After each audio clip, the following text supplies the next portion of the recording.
Hello and welcome to this very first Flashback Friday edition of the Pipe Bomb Wrestling Podcast, the show that is for the fans, by the fans. I am your phenomenal host, Chris Belcher. You can follow me at Chris Belcher24 on all the social media platforms, and the show is at PBW Podcast. Now, what is Flashback Friday, you may ask? Well, every Monday and Wednesday, we produce our normal, brand new content for you twice a week here on the Pipe Bomb Wrestling Podcast. The video version of our show is exclusive to bodyslam.net's YouTube channel. Thank you so much for checking us out there. And the audio version is available wherever you find your podcast and on SportsWire Radio. But bodyslam.net subscribers, I am talking to you because Flashback Friday is exclusive to you. Again, you may ask, well, you said Monday and Wednesday. What the heck is Friday? Well, Flashback Friday is this. We've been doing this podcast for almost 4 years now. This January will mark 4 years of the Pipe Bomb Wrestling Podcast. So what that means is there is a ton of content that you guys don't know about yet. So what we're going to do is every Friday, we are going to bring you a new episode that you've never seen or heard before. Now, over the last 4 years, we haven't been using video content for all of our shows. So there might not be video for every show, but there is audio, and we'll make sure that we spice some things up for you. That way that you're still intrigued, even though you don't get to watch our faces. So that being said, welcome to the first Flashback Friday edition. Now, what are we going to talk about today? Well, first of all, I want to let you know that we're going to introduce a new character to you. That's exactly right. Over the years, we have had several special guests. We have had special appearances. And we've had several co-hosts over the years. And one of those co-hosts is my brother from another mother, Jared Justice. Jared has been one of, if not my longest running best friend in my life. He's actually my cousin. We met when I married into his family in 1994, and we've been hanging out talking about wrestling ever since. So we're as close as two brothers would be. If we've known each other for that long. So he is a huge part of the history of the Pipe Bomb Wrestling Podcast. This podcast wouldn't be what it is without him. He is not able to do the show as much anymore as he would like. He is in the medical field, so you can imagine over the last year with COVID and everything, his schedule has ramped up. He's been given new responsibilities, so he's not able to be on the podcast with us as much anymore as he has been in the past. Therefore, on Flashback Friday, you're going to see a lot of Jared Justice. So that is no exception for this first episode. So what Jared and I are going to talk about on the first episode of Flashback Friday, we did this episode back in July of this year, I believe it was, because July of 2021 marked the 25th anniversary of the formation of the nWo. That's exactly right. 25 years in the New World Order. So that's going to be the subject of our show today. We're going to talk all the theories about the third man, who it could have been, who it should have been, what would the world have been like if Hogan did not turn heel, just some different incarnations of the nWo. So just, the formation of the nWo was in the summer of 1996, and the Monday Night Wars were already going, but this took the Monday Night Wars to a whole new level. And Jared and I were at peak fandom, in 1996. So we're on the edge of our seats as 8, 9, 10, 11-year-old kids just itching for all this content. So it's a lot of fun to talk about. So we want you to buckle up, have a good time talking about 25 years of the nWo. Now, full disclosure, this episode was recorded back in July, so you may hear some time references or some, hey, coming up next on next week's episode. That's not actually coming up next. That's just part of the flashback episode, okay? So make sure that you leave us some comments, leave us some reviews. We greatly appreciate it. Make sure you tune in here every Monday, Wednesday, and Friday for new content on the bodyslam.net YouTube channel. If you haven't subscribed yet, what the heck are you waiting for? Please make sure you do that before you leave this page. All right. I hope you guys enjoy this Flashback Friday edition of the Pipe Bomb Wrestling Podcast, and we will catch you guys next Friday for another installment of Flashback Friday. Hope you enjoy 25 years of the nWo. This week, I believe it is on Wednesday, July the 7th, is the 25th anniversary of the formation of one of the greatest factions of all time, the New World Order. Now, I know last Monday I said that we were going to continue with our A&E biography series. We're going to postpone that one more week. So next Monday, you'll be able to tune in and check that out. But we felt it would be a huge disservice as a wrestling podcast. It's too important not to talk about the anniversary of the New World Order. And Jared, I know you agree with that. So let's think back 25 years, man. You and I were young squirts watching wrestling. The internet really hasn't come along yet. We're really not reading dirt sheets and stuff. All of a sudden on Monday Nitro, Scott Hall shows up in the middle of a match and he just stops the match. And he says that his surprise buddy is coming. And then along comes Kevin Nash. And then they challenge WCW's Best to a 6-man tag. And they don't have a third man yet. And ultimately, Hulk Hogan comes out, becomes the third man, and we get the formation at Bash of the Beach 96 of the nWo. But before we dive into all that, let's look back because, like I said, you and I knew Hall and Nash from WWF. If you were a WWF fan in 1995, 96, those guys were some of the biggest fan favorites.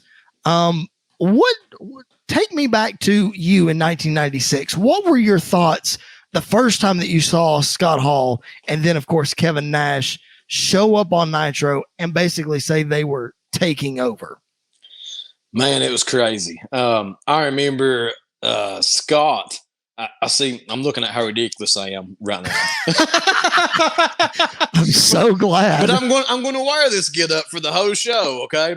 I remember whenever that Scott Hall came through the crowd, and I was just like, "What is Razor Ramon doing?" I mean, he comes down and he says his little bit. I think didn't he say "Hey yo" or something? He said something in reference to the Razor Ramon character. I don't remember exactly what he said. I don't think Hey Yo had started just yet, but he said something in reference to the. Oh no, I know what he said. He said, "You know who I am, but you don't know why I'm here," and he talked in that Razor Ramon talk kind of thing. Right. You know who I am, but you don't know why I'm here.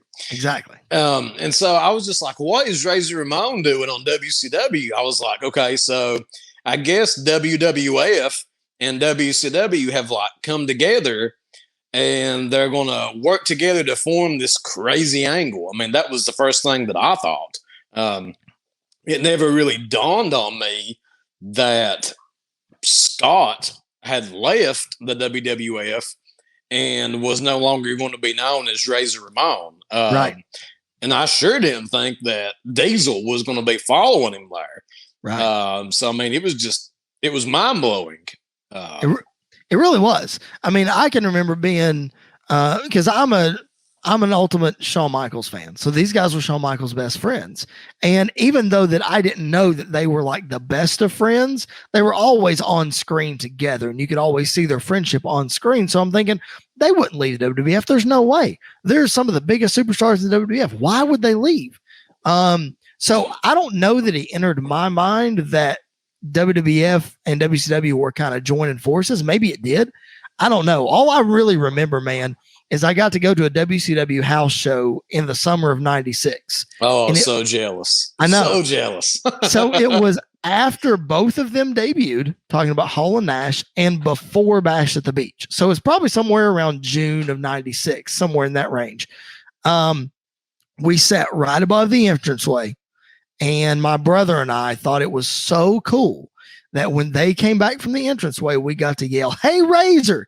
Hey, Diesel!" Because, we thought we were the only people who had this knowledge that that's who these guys were. When in all actuality, we were one in a million people who were yelling the same thing at them. You know what I mean? You were the only smarts there. I mean, just hands down. We were the smart marks in 1996. I was just an 8-year-old little tyke, and was the smartest one there. But all that to say, man, it really was groundbreaking because nobody had really ever seen anything like this. And one of the things that I find interesting about this whole thing is Scott and Kevin were both WCW rejects. They had been in WCW long before any of this happened and long before they were superstars in WWF. Now, whether they didn't get the right opportunity or they weren't friends with the right people or yada, yada, yada, that remains to be seen. But they go to WWF and they become stars. And in this takeover storyline, like I mentioned earlier, Scott saying, you know who I am, but you don't know why I'm here, playing off the fact that WWF was taking over. Why do you think that WCW didn't explore or at least add in the element of, hey, these guys used to be here. We didn't treat them well. Now they're coming back in to take over. Because to my knowledge, correct me if I'm wrong, they never really went down that route. It was just, hey, we're coming in to take over. Right. So there was a lawsuit that, WWF filed that WCW was using the Razor Ramon and Diesel personas. And I think that is really what WCW was going for at that time. I think they wanted people to think, oh my gosh, here's Razor. And oh my gosh, here's Diesel. Who's next? Who's coming over next? Right. I don't think that they wanted to go back to showing that these two guys had been here and we failed to utilize them to their full potential. I think they wanted to basically capitalize on the superstars they had become in WWF. Gotcha. So if they had portrayed these guys as, hey, this guy used to be Oz, this guy used to be the Diamond Stud, it would show that WCW had failed to utilize them and make the most of their abilities. And so they didn't want to frame themselves in that light is the perception that I get looking back. Well, in looking at it, though, in that time when you had the Diamond Stud and when you had Oz, Eric Bischoff had no control over creative or no say in anything whatsoever. So in my opinion, as cocky and as arrogant as Eric Bischoff is, I feel like that he would have been okay with dragging down the names of the Jim Herds and the whoever's that ran creative at the time who didn't use these guys well. In a shoot storyline that they were going for, I could have seen him doing that. I just think that would have been just one more bullet in the gun for them to be able to say, yeah, we're better than you. Yeah, we're taking over this place and, what have you. That's just my thoughts, including Bischoff in it. So were any of those guys, Jim Herd or whoever, still in WCW or still friends with any of the big wigs in WCW at that time? Because the way wrestling politics are. Right, that's true. Would whoever had been above Bischoff allowed that to happen? Herd was gone at the time. Bill Watts was gone at the time. The only one that I could think of, and I could be totally wrong. The only one that comes to mind is Bill Shaw. And he wasn't really as part of creative. He was just a part of the Turner part of the leadership. So I don't know if that would have had anything to do with it or not. Could be wrong. I don't know. That's just my thought. But you're right. Wrestling politics like that are real finicky. You got to be careful whose toes you step on. But again, nothing like this had ever been done before. So I think the rule book was sort of out the window because nobody really knew. You know what I mean? Yeah. It just all goes back to who was still there. Right. Dusty Rhodes. Was he still there? Right. Dusty was there. Kevin Sullivan. Was he there? Was he going to let Eric Bischoff kind of defile the good gosh dang names of whoever? You know what I'm saying? You know what I'm saying, baby? Oh, goodness. Yeah, I know what you're saying. Okay, I get it. That just, to me, that's always been a point of the storyline where I'm like, I wish he would have went there. You know what I mean? But let's transition over to the third man. And here recently, over the last couple of Mabel? years, we're talking about Mabel here, King Mabel. Hit the music. Here recently, over the last couple of years, there have been a lot of rumors about who the third man would have been had it not been Hogan, especially since Bischoff started his podcast. Mabel was floated around as one. I can't even talk. The British Bulldog was floated around as a name that might have been one. One name that I just learned on the podcast this week, Eric Bischoff's podcast, apparently Dave Meltzer floated around that Lex Luger or Randy Savage would have been the third man. Savage I could have accepted. Right. Not any of the others, I don't think. No. The other one, and this is confirmed, and you know this as well as I do, that Bischoff has said the third man would have been Sting had Hogan not wanted to do the turn. And the reason makes sense because nobody would have seen Sting turn heel on WCW. He was the face of WCW, aside from Ric Flair, obviously. Nobody would have seen it coming. The other name that I want to throw out to you, though, is, well, first, let me talk about Sting for a second. Sting makes sense, again, because, like I said, he was the face of WCW, but he was not a WWF guy. That's the wrinkle in this whole thing. So I don't think the storyline would have nearly had the legs or succeeded like it did because Sting wasn't a WWF guy. Do you agree, disagree? What do you think? Man, I think Hogan was the best thing that they had, man. I mean, that was the best option that they had, and he almost let it pass by. Yeah, he did. You know, I mean, this program extended this guy's career at least until WrestleMania 17. Good grief. You literally just took a page out of my notes that you didn't even know I had. Yeah. So, I mean, you know, without Hogan going down this road, right. I don't think that he would have remained relevant for maybe another year and a half at this point, tops. Yep. I agree. But he finally came around and he finally, you know, decided to be the bad guy. And what's so funny now to me looking back, man, is like he didn't really even do anything that was like terribly bad in like today's society. Right. You wrestling fans can take it and stick it, brother. You know what I mean? Would that really make people that mad these days? Right. Right. The fans but it worked back then. Right. The fans throwing the trash in the ring, and he said, all this garbage in the ring represents all you fans. Like, I loved what Mean Gene said. Look at all this crap in the ring.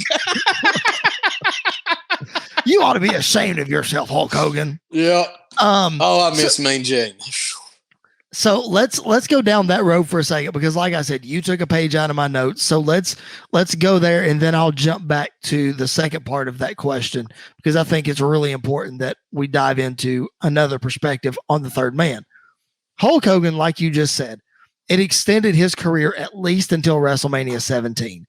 And that was 7 years later. Yeah. And then he went on and won the world title and had another run in the red and yellow. And he was a babyface, did the Mr. America thing, street fight with Vince McMahon, yada, yada, yada. Hall of Fame, blah, blah, blah. We often have talked on this podcast specifically about how Shawn Michaels had two separate Hall of Fame careers. His first run up until his back injury in 98, and then 2002 on to 2010 when he retired the first time before his one comeback match. Anyway, we often talk about how Shawn, two separate Hall of Fame careers. Hogan, you could say the same thing. From the mid 80s up until Bash of the Beach 96, that's one run. Hall of Famer, for sure. Put wrestling on the map, no doubt. 96, on to the end, totally flip-flopped. Did a total 180, a completely different character, but yet he was still Hulk Hogan, still revolutionizing wrestling. So I pose the question to you. Do you have red and yellow Hulk Hogan as the better career? Or do you have NWO Hogan as the better career? Man. I know. Woo! Hard-hitting questions. I know. I guess you have Hogan in the first part of his career against Andre. You have Hogan in the first part of his career against Savage, against Warrior. Yep. After WrestleMania 8, I guess. That was Sid Justice. Yep. I think that part of his career kind of started taking a nosedive. Sure did.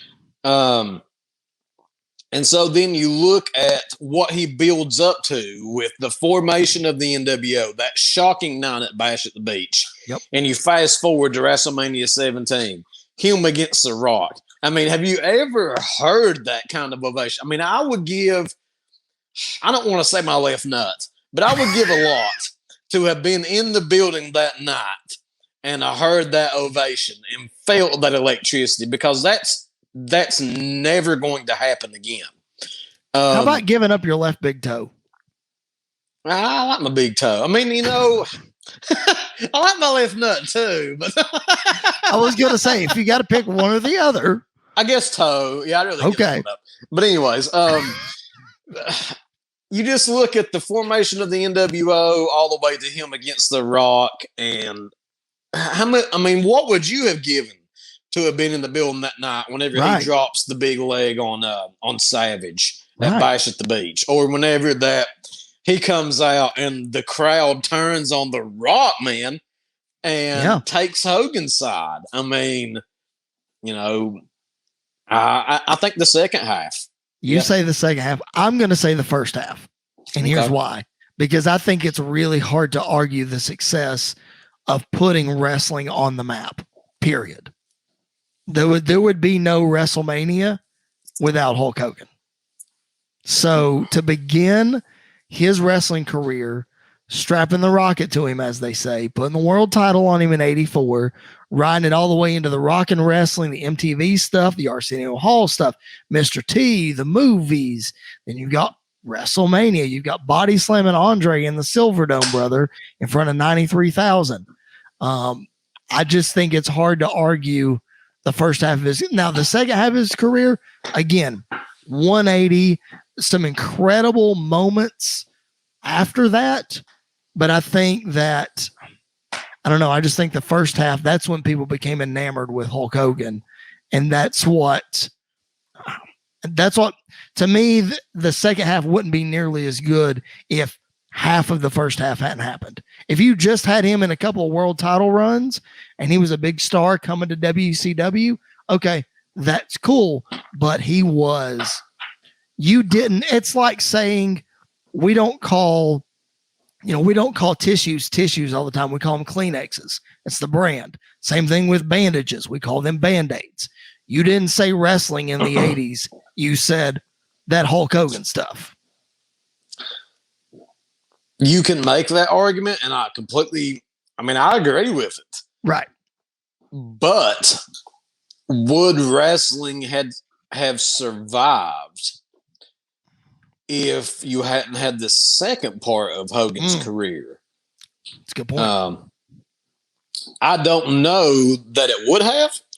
And I definitely think that if you would have just had Hogan come in somehow and make his debut in WCW for that second part, right, and had him build his name from there, we might be saying WCW now instead of that WWE thing.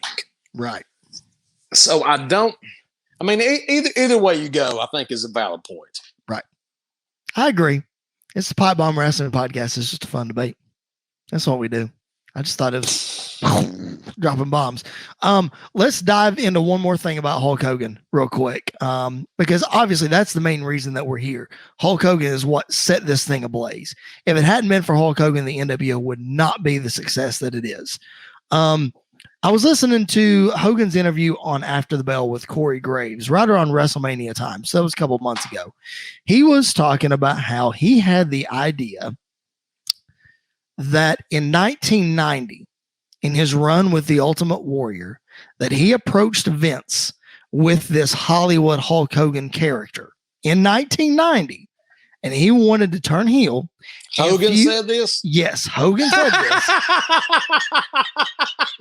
Let me even finish. He pitched it to Vince because he wanted to go against the Warrior in a long-term feud as a heel, and Vince wouldn't let him do it.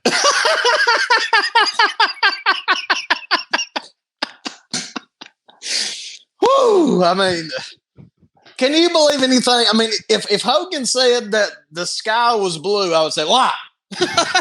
Even though I know the sky is blue. I mean, this man lies about everything. So, he and Bischoff get along great.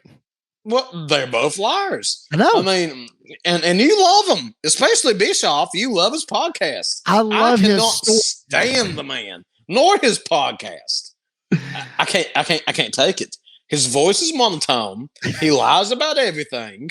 He loves to like if this was Hogan's butt, he would like part it like the Red Sea and stick his head up in it. I mean, I can't. Oh, good. It's so hard to tolerate.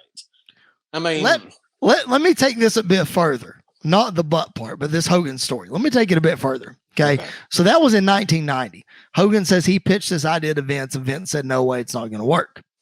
That's BS.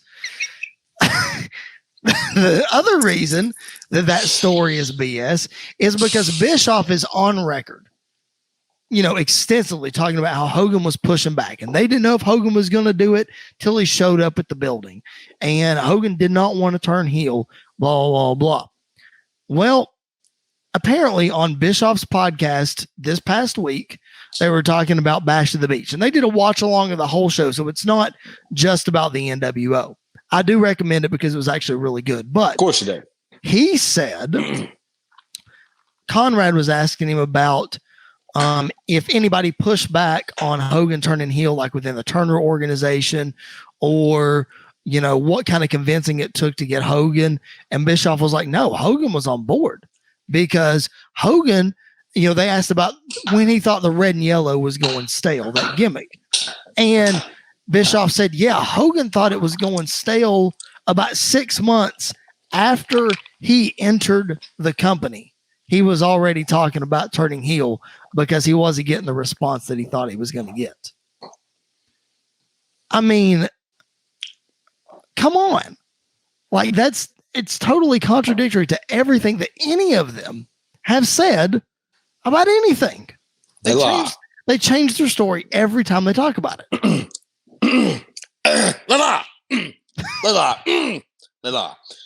Sorry, I had to clear my throat. Oh, sure you did. Arn Anderson. Uh-huh. He still needs to. He has never. But if he would, I would listen to his podcast. If he'd just go, that would solve the whole problem. Let's go back. So what we have established on this podcast that Hulk Hogan and Eric Bischoff are liars. Send your hate tweets to @PBW Podcast. And Arn Anderson needs to clear his throat. Maybe take some allergy medication. I don't know. And Mabel was 100% the third man. He was. That's it. Boom, triple boom, boom, triple boom, boom. Bring him on down to the ring. Come on, he's pal. huge. Look at him. He's huge. One more theory about the third man before we move on. One guy that I did not mention, and I want to get your take on. Again, we've established that the NWO would not have succeeded to the level that it did without Hulk Hogan. But what about Bret Hart? Ooh. Because Bret Hart in the summer of '96 was a free agent. And he has been very open and vocal. So have other wrestling journalists that I don't necessarily believe, but have been very vocal about Bret Hart negotiating with the WCW. Eric Bischoff denies it to the ends of the earth that Bret Hart negotiated with WCW in 1996, despite Bret Hart and other people bringing forth numbers that they offered him in the summer of '96. Yeah. What if Bret Hart had been the third man? Do you buy that more than any of the other guys that we mentioned? I think Hogan was the best. Sure he was. Sting would have been second choice. Bret would have been the third. Really? You picked Sting over Bret? I would. If you had brought Bret in there with his Bret the Hitman Hart gimmick, I think he could have been a viable third option. But I still don't think he would have been better than Sting or Hogan. Just my opinion. Really? I would go with Bret over Sting. Just again because of the WWF factor. Like, to me, Sting makes the least sense if you're looking at it from a takeover perspective. Like, what sense would it make for Sting to take over the company that built him up into this star where he was nothing beforehand? You have the two guys that are coming in to take over, and what do you need to successfully mount a takeover? You need two radicals, or maybe even just one radical, but probably two. And then you take and you brainwash the biggest asset that whatever you're trying to take over has, and you turn them on your side. And if it wasn't Hogan, that was Sting. That makes a lot of sense. I would still go with Bret, but that makes a lot of sense. Okay. I'm with you. All right. For those of you who just might be just now tuning into us, welcome to the Pipe Bomb Wrestling Podcast, the show that is for the fans, by the fans. I'm your host, Chris Belcher. You can follow me at Chris Belcher 24. You can follow the show at PBW Podcast on all your social media platforms. We drop brand new episodes every Monday and every Thursday on our YouTube channel and wherever you find your traditional audio podcast. We appreciate your follow. We appreciate your subscription, your review, all of those things. I am joined again. I am joined by my ridiculous one-of-a-kind tag team partner, my brother from another mother. You know, never mind. Anyway, Jared Justice is in the house, and we're talking all about the 25th anniversary of the NWO, man. And as we see the evolution of the NWO go on, obviously Hogan, Hall, and Nash, those are the staples. Those are the guys that made it the NWO. You get some other WWF guys coming in. You got Sean Waltman, Ted DiBiase. Macho Man would join later on. You get BTFBB coming in, Virgil coming in, all those other guys. And it really got watered down at that point.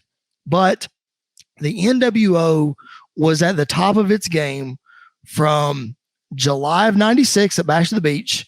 And it ran all the way, probably, I would say all the way to Starrcade, 97. Match with Sting. I would say that was like the prime run of the NWO. And if you think otherwise, obviously you're open to your opinion. But we know after Starrcade, we get the Wolfpack and NWO Hollywood.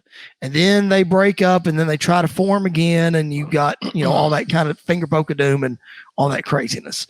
The whole concept was dead once we got there. I mean, they're just trying to still make money. And I get that because the NWO is a hot brand. But for the WCW run of the NWO, do you think, weigh in on your opinion, do you think that it should have concluded? Should the NWO have been disbanded and done after a clean finish at Starrcade? Imagining we had a clean finish. I think so. It almost makes me sick to my stomach to look back at NWO Hollywood and NWO Wolfpack.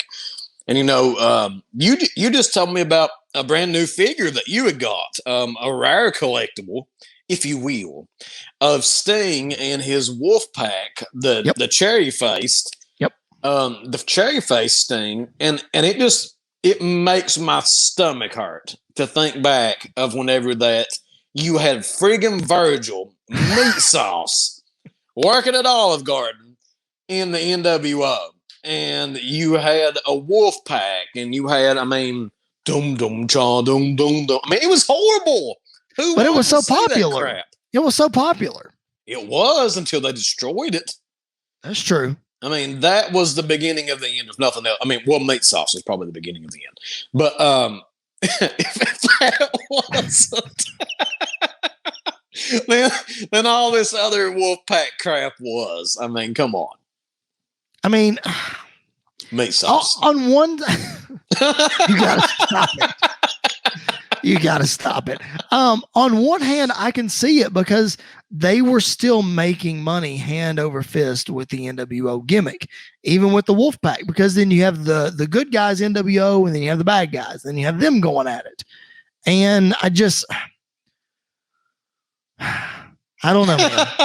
Exactly.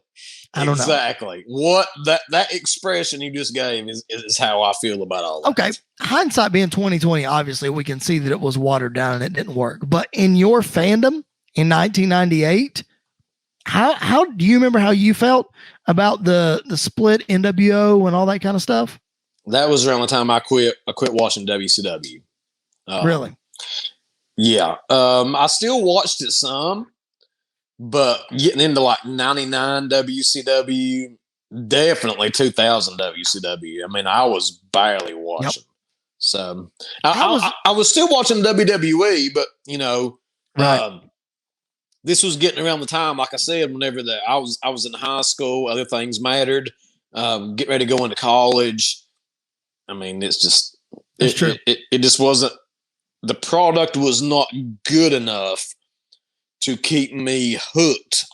Whenever that you had hanging out with your buddies, hanging out with girls, taking them out on dates, doing the whole high school thing, going into college. You know, I mean, it just wasn't enough. It sucked.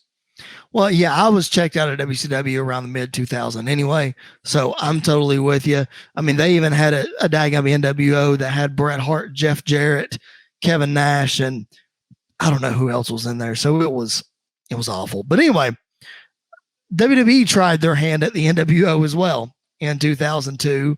It was a good way to get Hogan, Hall, and Nash back into WWE. Like you said earlier, Hogan, Rock, that whole moment. If that's the focus of the NWO and WWE, then obviously it's a success because I'm going to kill it. I'm going to inject the poison. I'm going to inject the poison into WWE, and I'm going to kill it. That's it. So if you are measuring the success of the NWO and WWE by that match, then it was all worth it. But then you had Booker T join the NWO. You had Big Show join the NWO. You had Shawn Michaels join the NWO. I mean, and then Kevin Nash tore his quad, and then it's all over with again. But those daggone quads. Kevin Nash will get you. Just ask Vince, right? Yep. As we look back, man, 25 years this week, the formation of the NWO. So we sort of put a bow on this week's episode.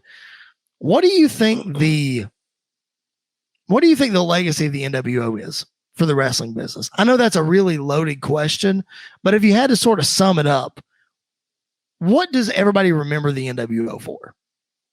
The NWO kept the wrestling business alive when there was nothing else that was going to keep it alive. You know, before Stone Cold, there was the NWO. And that's what made wrestling succeed until Stone Cold. Stone Cold picked up and he brought us into the John Cena era. John Cena then picked it up and has brought us into this era that we're at now. I mean, who do we have now? I guess Roman Reigns. Yep.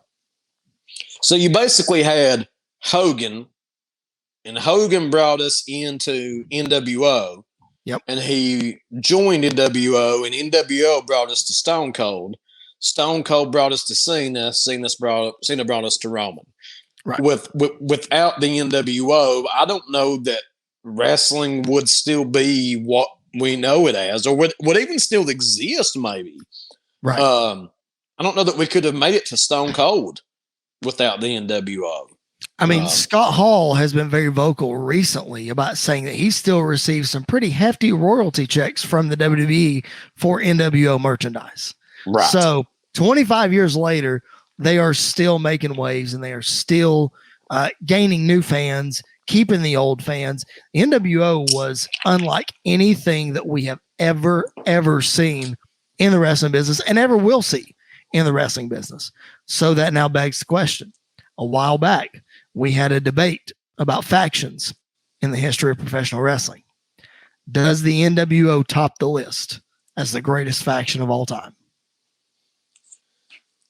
After doing this podcast and realizing that wrestling may not even be here today without the NWO, I think it does. I think it beats DX. I think it beats, dare I say, the Four Horsemen. Yep. I think it beats everything. I do too. I 100% agree. I think the NWO, I'm not going to say that they're far and above everybody else. They're dang near close. I mean, just the money that they're still making, the way they've revolutionized the business, all those things, man, the NWO was just too sweet. And the NWO is clearly for life. Anything else you want to add, man, before we sign off and put a bow on this episode? I mean, I just want to say that Sam Roberts just did an episode this week, and he did it on some of the best interviews of all time, baby. So let me tell you about hard times. Hard times is whenever that you only have John Cena, baby. Whenever you only have John Cena to keep the wrestling business alive. Hard times is whenever after John Cena goes off to Hollywood, that you have to rely on Roman Reigns to turn him heel, baby, before that you can keep the wrestling business alive, baby. Hard times is whenever I have to deal with this crap. I have to put on these gimmicks. I have to put on these sunglasses, and I have to keep you all entertained. And I'm done with it.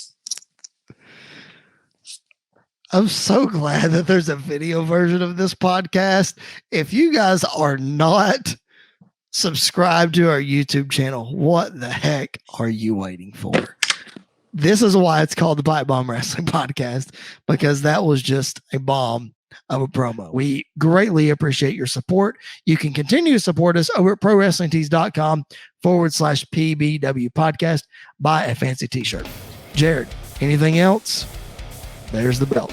There's the eagle. Look at this guy. I'm good. Look at this guy. All right, ladies and germs.